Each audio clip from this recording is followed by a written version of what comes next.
Buenas noches a todos. Gracias por dejarme entrar una vez más a su hogar, por dejarnos al grupo llegar una vez más a su hogar por medio de esta vía virtual. Esperamos de verdad que los mensajes que hemos estado transmitiendo sean de bendición para su vida. Son los mensajes que el Señor nos habla mientras buscamos de su palabra, y como bien saben, hemos sentido en nuestro corazón siempre compartirlos para que sean de edificación para todo aquel que alcance a verlos o a escucharlos. Y no importa si estás viendo en vivo este mensaje, creo con mi corazón que cuando lo veas va a ser el momento adecuado en el que el Señor necesita darte esta palabra.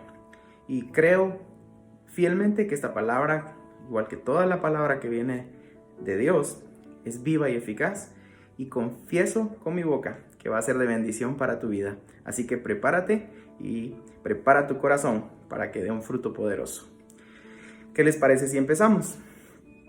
Quiero contarles que esta noche decidí titular este mensaje Locura. Y sí, la verdad que me parece que la frase atrás de este título de locura es algo que ha dado muchas veces vueltas en mi cabeza, y quiero tal vez repetirla con ustedes, aunque estoy seguro que probablemente ustedes la habrán escuchado antes a través de las redes sociales probablemente, o la habrán leído en algún lugar. Y básicamente la frase dice así: locura es hacer lo mismo una y otra vez, esperando obtener resultados diferentes. ¿Sí? Esta frase de hecho se le atribuye a Albert Einstein, pero eso no está comprobado. Independientemente de si este físico matemático tan inteligente dijo o no esta frase, de lo que estoy convencido es que hay bastante razón en ella. No podríamos esperar un resultado distinto si siempre hacemos exactamente lo mismo. Ya sabemos qué es lo que va a venir. Entonces, basado en esta pequeña frase, quiero invitarlos a pensar que los cambios no son necesariamente malos. Muchas veces creemos que porque ya estamos en Dios, o porque buscamos la palabra de Dios, o porque confiamos en Dios, simple y sencillamente todos los cambios que van a suceder son cambios que siempre nos van a agradar. Y no necesariamente. Muchos de los cambios que suceden en nuestras vidas, a pesar de que puedan ser contrarios a lo que nosotros anhelamos, pueden traer resultados verdaderamente impresionantes, especialmente cuando se trata del propósito de Dios sobre tu vida. Y claro, en los planes de uno muchas cosas no están incluidas, pero como lo que debemos entender es que se trata de los planes de Dios en tu vida, entonces es muy importante la actitud con la cual puedes abordar todo lo que sucede en el transcurso de tu vida. Siempre abordarlo con la mejor actitud. Pero hablemos un poquito de la palabra, y quiero, antes de empezar a contarles la historia que creo el Señor me ha venido dando todos estos días para poderlo compartir hoy, quiero contarles primero este primer versículo. Vamos a ir a Romanos capítulo 12 en el versículo 2. Dice: no os conforméis a este siglo, sino transformaos por medio de la renovación de vuestro entendimiento, para que comprobéis cuál sea la buena voluntad de Dios, agradable y perfecta. Yo estoy leyendo la versión Reina Valera de 1960. Por cierto, me encanta. Es una versión con las palabras bastante más de forma original, por ser una escritura tan antigua. No quiere decir que las demás versiones no sean buenas. Sin duda te van a ayudar a entender mejor algunas frases, pero me encanta cómo lo dice en esta versión. Y quisiera que enfocaras tu vista en un par de palabras. Dice: transformaos por medio de la renovación. ¿Qué quiere decir transformados? Creo que necesitas transformarte por medio de situaciones como el tiempo, voluntad, procesos, palabra, oración, el propio arrepentimiento y ante todo por medio de hechos, ¿sí? Porque dice que la fe sin obras es muerta. Entonces necesitas ser transformado a través de todos los procesos, a través del tiempo, a través de tu propia vida, a través de todas esas circunstancias que probablemente piensas que no están obrando a tu favor o que están pasando y que no puedes comprender por qué suceden. Pero por medio de esos procesos, por medio de la oración, sin duda por medio de haberte arrepentido para acercarte a Dios y haber alcanzado su gracia y por medio de esa gracia, la salvación, entonces vas a ser transformado. Vas a ser transformado y dice por medio de la renovación de vuestro entendimiento. ¿Cómo vas a ser transformado? A través de todos esos procesos, aprendiendo. A través del transcurso del tiempo, a través de los procesos, a través de la propia oración, de lo que estás atravesando, necesitas aprender. Aprender para renovarte. ¿Qué es renovarte? Buscando unas definiciones encontré, por ejemplo, que es hacerte nuevo. ¿Se recuerdan la definición de locura? ¿Cómo es posible que vas a obtener resultados diferentes para tu vida si sigues haciendo exactamente lo mismo? Entonces, durante los procesos, si algo necesitas hacer, es hacerte nuevo, a renovarte. O probablemente otra definición sería a cambiar totalmente. No cambiar tu esencia, pero cambiar la manera antigua de hacer las cosas. Porque esas no te estaban llevando para ningún lado. O incluso dice que también puede ser una reanudación de algo que fue interrumpido. Probablemente ya estabas en el camino correcto y de repente lo interrumpiste porque X o Y circunstancia te alejó de Dios, te alejó de su bendición, te alejó de sus promesas. Incluso la propia duda sobre los procesos que estás atravesando te pudieron haber alejado de sus promesas. Pero entonces necesitas transformarte mediante la renovación, de hacerte nuevo o de iniciar de nuevo dentro de la bendición de Dios. Amén. Y entonces, ahora sí, quiero contarles sobre la historia de José. José, el hijo de Jacob. Probablemente has escuchado acerca de esta historia o partes o fracciones de esta historia. La verdad que es bastante larga porque la Biblia habla mucho sobre la vida de Jacob, por supuesto, y de los hijos de Jacob, dentro de los cuales está José. Pero para hacerte una referencia, José es el soñador, el que tiene mucho que ver con sueños. Porque para empezar, él tiene algunos sueños y luego, más adelante, Dios le revela qué significan esos sueños. Entonces tal vez eso te va a hacer referencia a la historia y te la cuento porque no te la puedo leer entera ni te la voy a compartir entera ahora mismo. Pero si quieres leerla, y de verdad te invito a que lo hagas, la historia es increíble. Está en Génesis 37, del capítulo 37 al capítulo 50. Entonces, como ves, son bastantes capítulos con muchos versículos, pero toda la historia es súper importante y cuando tengas la oportunidad, por favor, léela. Yo voy a parafrasearla acá. Antes de entrar justamente a este segmento de la historia de José, quiero nada más leer un versículo que está en Génesis 35, del versículo 9 al 12. Bueno, en realidad son 3 versículos, pero es importante que los leamos, porque aquí hay algo esencial para la historia de José. Veamos. Génesis 35, de los versículos 9 al 12. Dice: Cuando Jacob regresó de Padán Aram, Dios se le apareció otra vez y lo bendijo. No te olvides, Jacob es el papá de José. Entonces le dijo con estas palabras: tu nombre es Jacob, pero ya no te llamarás así. De aquí en adelante te llamarás Israel. Y en efecto, ese fue el nombre que le puso.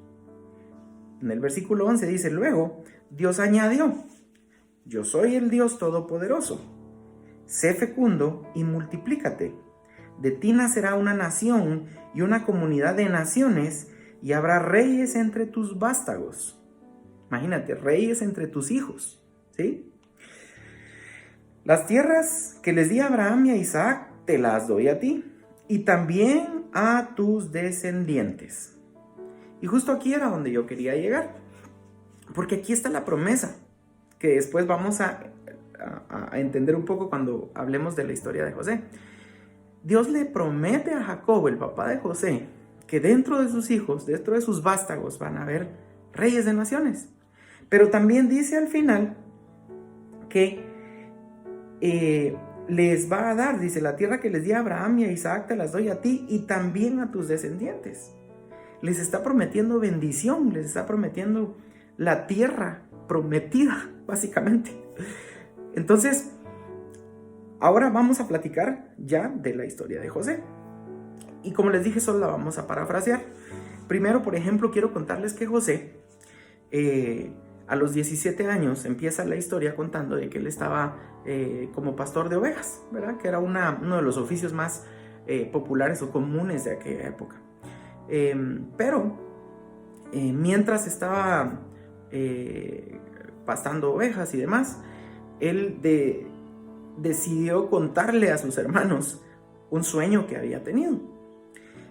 Sueño que de alguna manera se interpretaba como que sus hermanos iban a ser sus sirvientes.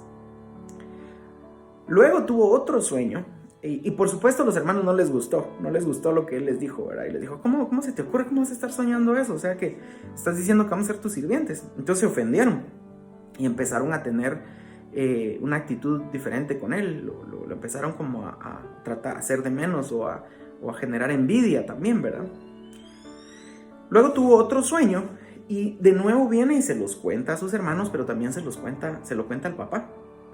Y también otra vez, tanto los hermanos como el papá les dice, ¿qué son esos sueños que estás teniendo? ¿Cómo así que vamos a ser tus sirvientes? ¿Acaso vamos a ser tus esclavos? Eso se lo dice hasta el propio papá. Pero me encanta porque la Biblia aclara cómo los hermanos empiezan a tener envidia, empiezan a sentir celos de él, a darse cuenta que de verdad había algo especial en él. El papá, dice la Biblia, él realmente meditaba sobre aquella palabra, pero él no sentía lo mismo que los hermanos. También dice la Biblia claramente que el papá amaba a José, especialmente porque él lo había tenido cuando ya era muy grande y a pesar de ya ser grande, tuvo a este muchacho y tanto lo amaba que hasta le hacía detalles especiales y le mandó a hacer una túnica de colores. Y bueno, la historia cuenta muchas cosas interesantes, pero lo interesante era que él lo amaba y los hermanos realmente no, lo envidiaban y lo empezaron tal vez a odiar. Entonces, ¿qué sucede? Que por medio de esa envidia que sintieron en una actividad de trabajo, porque se habían ido a pasar a un lugar, llega José y escucha, y sin duda escucha, eso lo puede uno interpretar al leer, de que los hermanos empiezan a conspirar y deciden que habían planeado incluso matarlo. Por suerte, el mayor de los hermanos decide convencer a los demás que no lo maten, que simplemente lo pongan dentro de una cisterna, le llaman, yo me imagino un tinaco literalmente de gigante donde seguramente almacenaban agua, pero por suerte este estaba vacío y entonces lo encierran dentro del cisterna. Le dice, ¿saben qué? No vale la pena que nos manchemos de sangre, especialmente que es nuestro hermano, pero pongámoslo en el cisterna. Y me imagino que era algo así como mientras decidimos qué hacemos, pero él lo que estaba haciendo era ganando tiempo para que no mataran a su hermano, porque efectivamente sentía envidia, pero tampoco al extremo de quererlo matar, especialmente que era el hermano mayor. Más adelantito, otros hermanos, porque eran 12 en total, estando en esa misma escena, conversan. Yo puedo leer que a espaldas del hermano mayor y deciden venderlo, porque ven venir a unas personas y deciden que traían suficientes cosas para darles a cambio. Entonces entre ellos murmuran y dicen, ¿saben qué? ¿Por qué no mejor lo vendemos? No nos sacamos nada con matarlo. Sería mejor que lo vendamos, hasta obtenemos un beneficio y que se vaya como esclavo, así no tenemos que sufrir con él, ¿verdad? Imagínense la maldad de estas actitudes de los hermanos, a pesar de que ellos también tenían una promesa, pero eligieron el camino incorrecto, eligieron sentir envidia, enojo, molestias a su hermano. Para todo esto, efectivamente lo venden. No voy a entrar a demasiados detalles, pero en resumen, él termina como esclavo de Potifar, porque estas personas que lo compran van y se lo venden a Potifar, y Potifar era, dice, el capitán de la guardia del faraón en Egipto. O sea que Potifar era alguien de alto rango y con su capacidad viene y lo compra. Luego se da cuenta Potifar con el tiempo de que este era un hombre bendecido, que Dios lo amaba, que donde él pisaba había abundancia y las cosas florecían.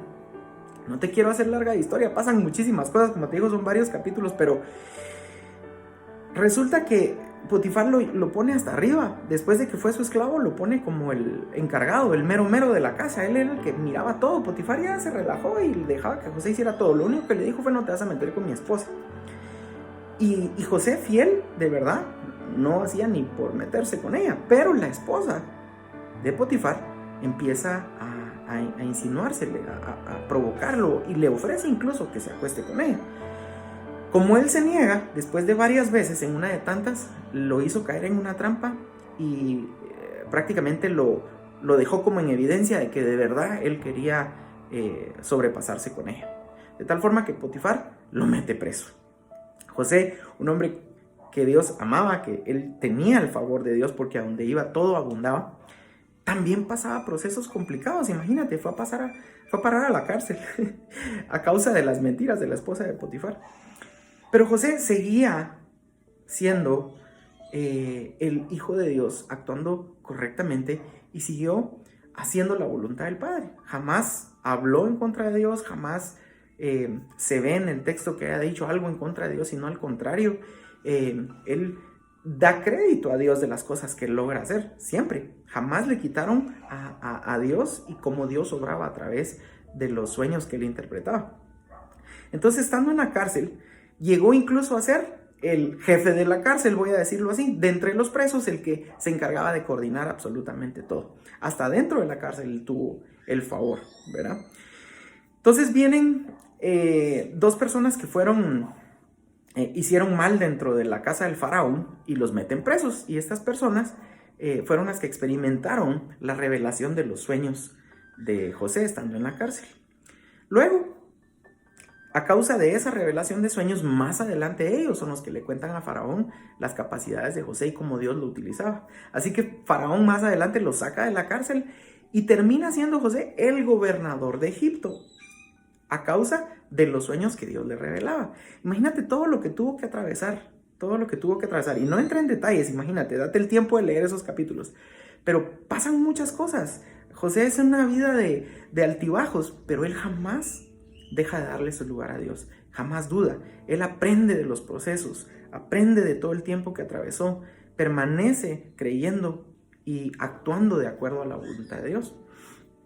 Entonces, al final, lo que es interesante es que fue tan reconocido, su favor y gracia de parte de Dios fue tanta que el propio Faraón decide nombrarlo gobernador, porque él mismo le predijo de que en los sueños él vio que venían 7 años de abundancia y 7 años de muchísima escasez y de hambre.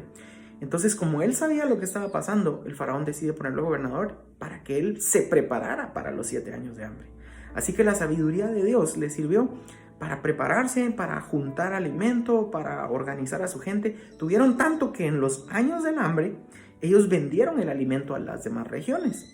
Y ojo, al vender alimento a las demás regiones, resultó que los hermanos y el papá vivían en esa otra región que se quedó sin alimento. Y ahí vienen sin saber que ahora el que vendía los alimentos era aquel hermano que habían vendido como esclavo. Ellos lo habían perdido de vista y según ellos ahí se había acabado la historia. José los tuvo a la vista, tuvo la oportunidad y honestamente la palabra lo dice, él se ve tentado de vengarse incluso, ¿verdad? Pero hasta en eso, siento que el Señor lo estaba procesando, lo estaba transformando. Y al final, sin duda, hace lo correcto. ¿Y por qué digo hace lo correcto? Ya con esto voy a ir terminando y espero que este mensaje toque tu corazón en esta parte también.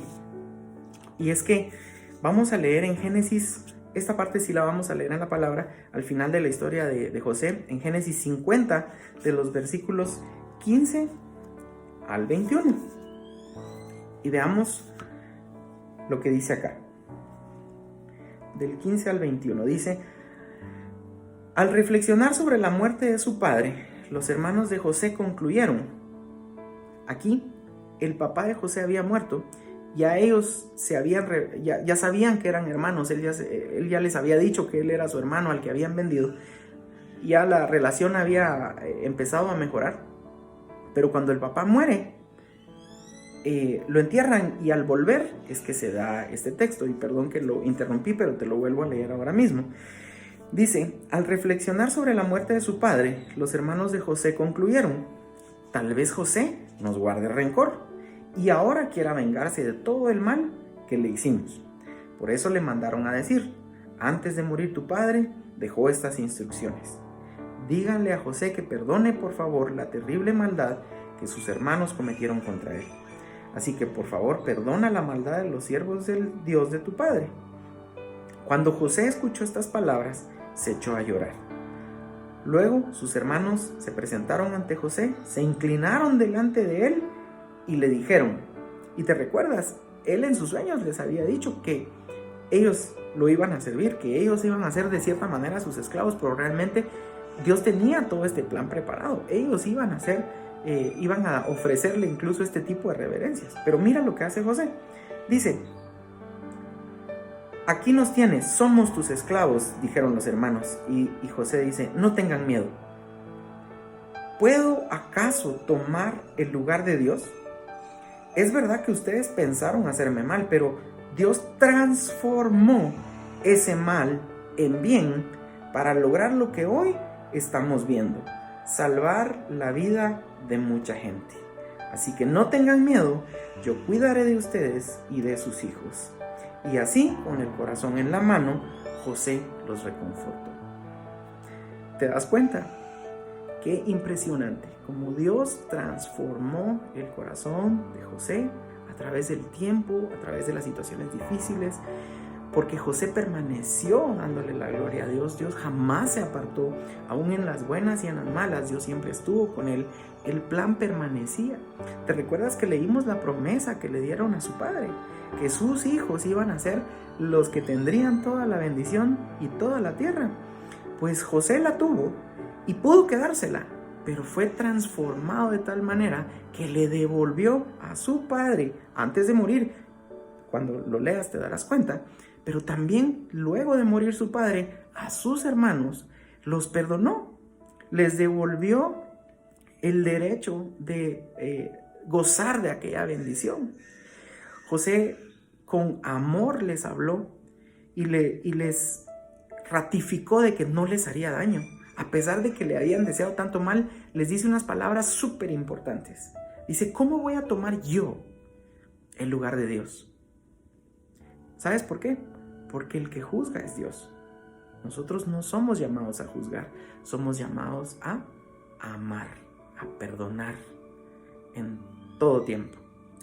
Ahora tú te vas a preguntar: sí, pero a José Dios le prometió a través de su padre que él iba a ser bendecido. Solo quiero recordarte esto y con esto quiero terminar. Dios te amó tanto, dice la palabra, que dio a su único hijo en aquella cruz. Dios te amó tanto que dio a su hijo en aquella cruz para darte vida eterna, para que por medio de él tengas vida y vida en abundancia. Así que la elección es tuya. Tomas la bendición, permites ser transformado mediante la renovación y te aseguro que a pesar de los altibajos de la vida, el Señor te va a bendecir grandemente. Así que te bendigo, espero que esta palabra haya sido de bendición, que llene tu corazón y que ante todo dé un fruto poderoso. Voy a estar orando para que así sea. Estoy seguro que mis hermanos del grupo así lo harán también. Te deseo una excelente semana. Que Dios te bendiga. Que tengas buenas noches. Gracias por compartir con nosotros a través del canal de El Grupo. Si te gustaría recibir el mejor regalo, que es la eternidad con Dios, es tan sencillo como hacerlo a través de una oración. Si fuera así, por favor ponte en contacto a través de nuestras 2 redes sociales de Facebook o de Instagram y va a ser para nosotros un gusto apoyarte. Suscríbete y no olvides activar las notificaciones para que todas las semanas puedas recibir una palabra de parte de Dios y ser de bendición para tu vida. Si te gustaría hacer alguna petición de forma anónima, puedes escribirnos a nuestro sitio web. Todos los links y los enlaces de nuestras páginas van a estar enlistados en la descripción de este video y para nosotros va a ser un gusto enorme compartir con ustedes todas las semanas. Nos vemos el próximo miércoles.